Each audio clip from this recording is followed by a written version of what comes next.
Welcome to video 24D, diffraction gratings. And of course, when you get done with this, you should be able to describe and perform calculations for a diffraction grating, define and calculate dispersion and resolving power. Now, two slits are fine, but in the spirit of more is better, which in physics it usually is, we're going to have multiple slits. So suppose we replace the double slits with an opaque string that has big N closely spaced slits. When illuminated from one side, each of these slits will become a source of a light wave that diffracts or spreads out behind the slit. This multi-slit device is called a diffraction grating. Bright fringes will occur at the angle theta m such that d sine theta m equals m lambda, where m equals the order number, an integer from 0 and on up. The y positions of these fringes will occur at ym equals L tan theta m, where little d is the slit spacing, L is the distance between the grating and the screen, m is the order number, and lambda is the wavelength. Now, these are the same two equations we've had before. We're looking down on a diffraction grating. The light is coming over from the left. There are n slits that are spaced a distance d apart, and this is the top view of the grating as we look down on the experiment. The slits extend above and below the page. We're only showing 10 of the slits here, but a practical grating will have hundreds or even thousands, even tens of thousands of slits. As the light hits these slits from the left and goes through, it is diffracted and spread out just as it was in the double slit experiment. The light will overlap and interfere as due to path length differences, delta r equals d sine theta.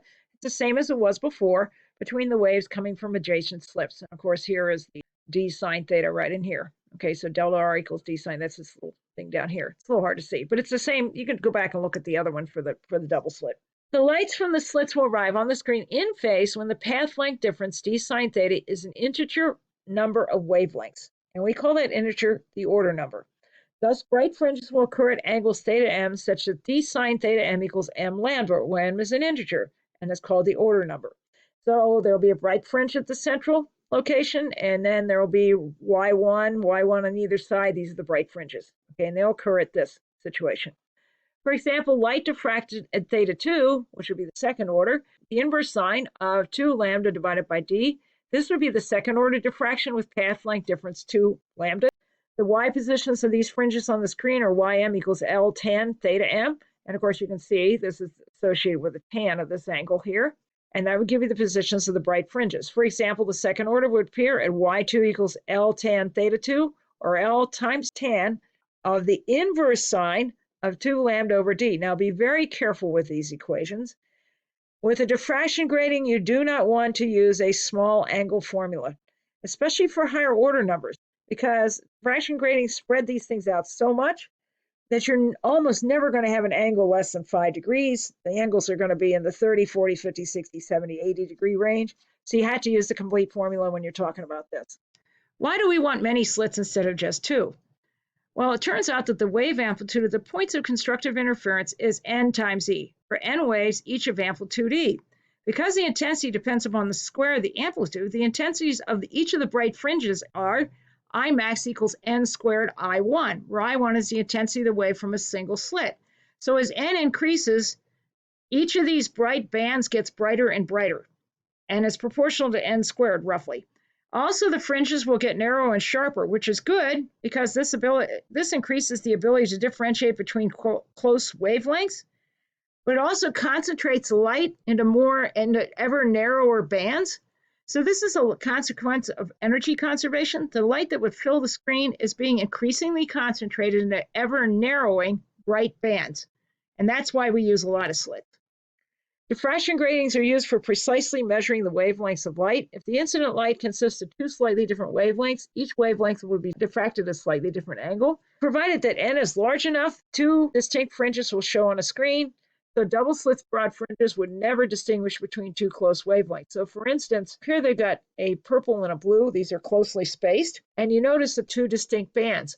For a double slit, these will overlap so much, you just see one fringe.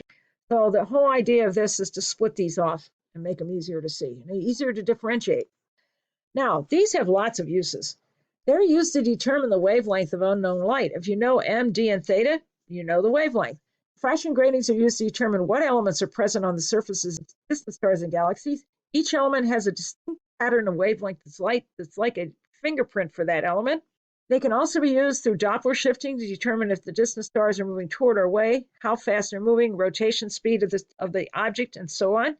Magnetic fields cause the spectral lines to split. It's called Zeeman splitting.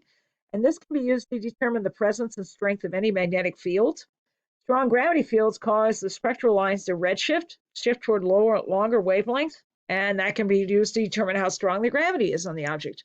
Now, practical gratings with very small values of D displays only a few orders. It is customary to characterize a grating by the number of lines, that is slits per millimeter, and that is little nd here. Be careful not to get these confused. The number of lines per millimeter is simply the inverse of the slit spacing D in millimeters. So D is 1 over ND. Now be very careful to check these units. You can have lines per millimeters, lines per inch, lines per centimeter, lines per meter, lines per nanometer, all different kinds of things here, so be very careful. Now, the width of lines maxima determines the diffraction grating's resolutions. We need to know how wide this line is. We need to know that so we can understand what its ability to resolve separate wavelengths is. So we call this a half width. A half width is 1/2 of the width of the width of the line from here to here. It is the angle between the center of the line at theta equals 0, where the intensity drops off to 0 in the minimum. That's this dashed line here. And this occurs at ND sine delta theta half width, and that equals lambda. Notice that the line itself is twice this. So ND sine theta half width is delta theta half width is lambda. So for small angles and radians, sine delta theta half width is approximately equal to delta theta half width. Now, why is it okay to use a small angle formula here? It's because here, these are so close together. You're not going to have something that, for any practical grating, you want this as narrow as possible. So this is going to be as small as possible. So it's okay to use a small angle formula for this. Delta theta half width is lambda divided by ND. That's a half width of the central line. Half width of any line at angle theta is delta theta half width equals lambda divided by ND cosine theta. Delta theta half width equals lambda divided by ND cosine theta, which equals the half width of any line at angle equal to theta relative to the central axis for wavelength equal to lambda incident on a diffraction grating of n rulings, ruling separation d. N determines the grating's resolution. Large n, which is desirable, equals a narrow diffraction lines, small delta theta half width, easier to distinguish between close wavelengths, and brighter. Now, the dispersion is the angular spreading of different wavelengths by a grating. The units are degrees per meter or radians per meter. Be careful with units. The dispersion by definition is delta theta divided by delta lambda. Delta theta is the angular separation of two lines whose wavelengths differ by delta lambda. D will also equal m divided by little d times cosine theta. Gratings with large big D are desirable and have a larger distance between two emission lines with a given wavelength difference. For a high big D, you want high order number and small little d. So you want the grating spacing to be as small as possible. You want to use the largest order you can get. Big D does not depend upon big N, which is the number of rulings, but it does depend upon the grating spacing, little d. Now, R is the resolving power. It is lambda average divided by delta lambda. By definition, where lambda average is the mean wavelength of two barely resolvable lines, delta lambda is the wavelength difference between them. R equals N times M. We usually want high R, so you want lots of N, lots of rulings, and or a high order number. Now notice there's a theme here. Big N is good. Here we're going to compare the dispersion versus the resolving power of three different gratings. Gratings A, B, and C. And grating A has an N of 10,000 lines, a distance between the lines, line spacing of 2540 nanometers, an angle of 13.4 degrees, a dispersion of 23.2 degrees per micrometer, and a resolving power of 10,000. B has 20,000 lines, but the same line spacing as A, so it's got 2540 nanometers for line spacing. The angle is the same as A, 13.4 degrees. The dispersion is the same as A, 23.2. The resolving power is much better, 20,000. C has 10,000 lines like A, but it has a narrower line spacing. It's only half of what A and B are, so it's 1360. Its angle is now up to 25.5 degrees. The dispersion is up to 46.3, but the resolving power is still the same as A, 10,000. Now here's some of the pictures they may have made. Now don't confuse dispersion and resolving power. Gratings A and B have the same dispersion D, while gratings A and C have the same resolving power R. Note that the lines in B has a higher R, are narrower and sharper than the lines in A or C. Note that C, which is the higher dispersion, has a greater angular separation between the lines than either A or B. Now, these are just about everywhere. If you have a credit card or a debit card, and you look at the logo on the credit card or debit card, and you rotate the card a little bit, it kind of flashes at you. That is a diffraction grating. It's embedded in the device to produce virtual images that vary with viewing angle. Gratings produce hundreds or even thousands of diffraction orders and are so complicated to design that they're extremely difficult to counterfeit, so it makes them very good security devices. They're used in credit card logos and on money to prevent counterfeiting by Xerox copying, because Xerox copying requires a real image to copy. You can't copy a virtual image. Copy machines don't see them or reproduce them, but our eyes and brains do, so it makes them very useful. Now, this is another place they're useful, a grating spectroscope or a spectrograph. This separates different wavelengths or colors of light into distinct diffraction lines. And this is what it might look like. Here, what comes out, these are the lines, different colors of wavelengths of light, okay, probably due to some chemical. This is used to study chemical compositions, including those in distant parts of the universe. It can be used to measure Doppler shifts, which will determine the relative motions of stars or galaxies.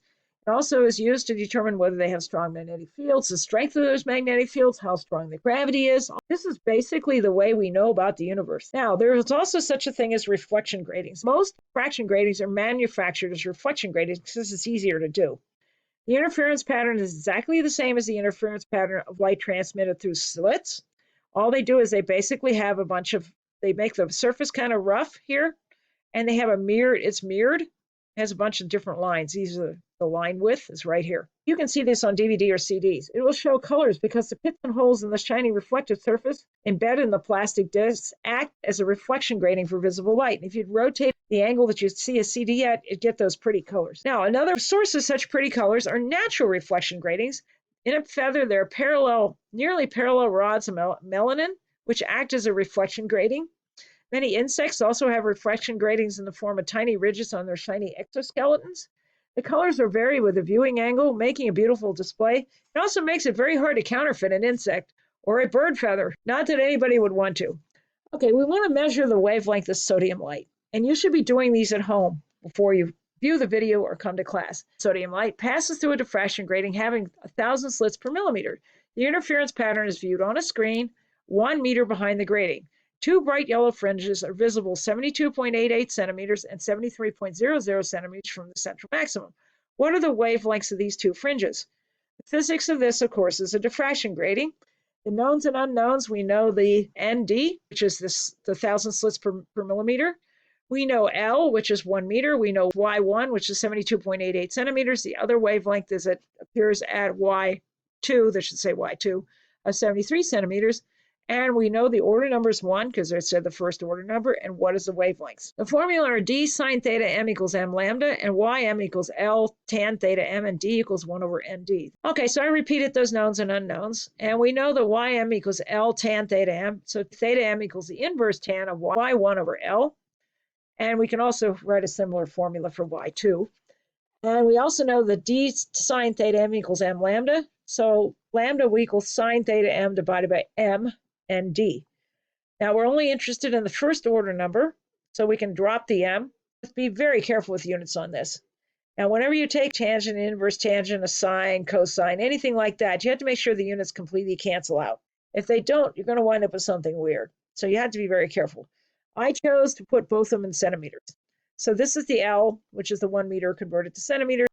Here is Y1, and that one comes out at 36.08 degrees from the central maximum, and at a distance 72.88 centimeters on the screen from the central maximum. Similarly, the other one comes out at 36.13 degrees, and at a distance from the central maximum on the screen is 73 centimeters. And now calculate the wavelengths by plugging it into this.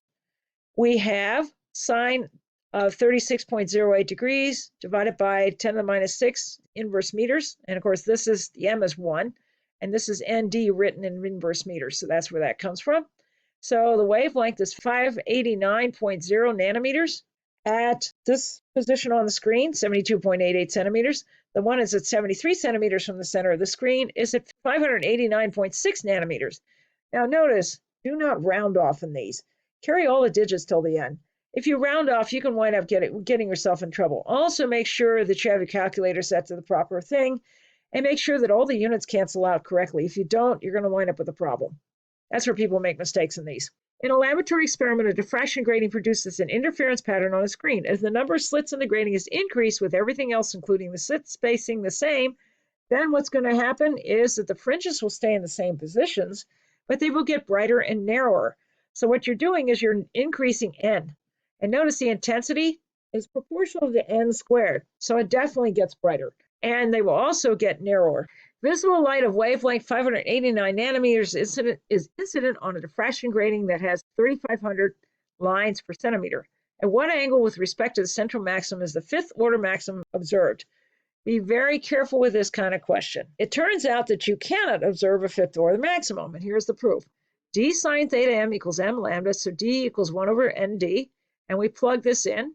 So sine theta m will be m lambda times nd. This is the fifth order maximum, and here is the wavelength that we're trying to observe. Here is nd, converted to lines per meter. Again, be very careful with the units. Make sure they cancel out. Notice that it's a number greater than 1. You cannot take the inverse sine of a number greater than 1. If you get a number greater than 1, you probably either have a very high order or you've made a mistake somewhere.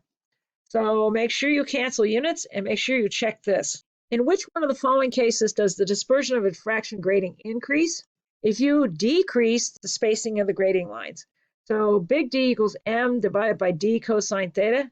As you decrease little d, big D increases. Also, d sine theta m equals m lambda. So as lambda decreases, sine theta m will decrease, and cosine theta will increase. So big D also decreases. Big D, of course, being the dispersion. Two monochromatic beams of light, one red and one blue, are directed to the same spot on the diffraction grating. The resulting diffraction pattern is observed on a screen located a short distance behind the grating. Which of the following best describes the observed pattern? Well, what you're going to see is in the center, the central maximum, both colors are going to overlap each other. It could be a blending of both colors. And if you add red to blue, you're going to wind up with purple. So what you want to look for here is the central maximum appears to be purple. Then all you have to do is figure out which of these two it is, eliminates all the rest. Well, it turns out blue, having a shorter wavelength, is diffracted to a smaller angle than red. So it's going to wind up B. The central maximum appear to be purple. The maximum on each side will alternate blue, then red, then blue, then red on both sides. And you can get this from this. D sine theta m equals m lambda. Both colors are blended together in the central maximum. But blue has a shorter wavelength than red, so the next line on either side of the central maximum will be blue because theta blue is going to be less than theta red. So it'll be purple, then blue, then red, then blue on both sides of the central maximum. Thank you.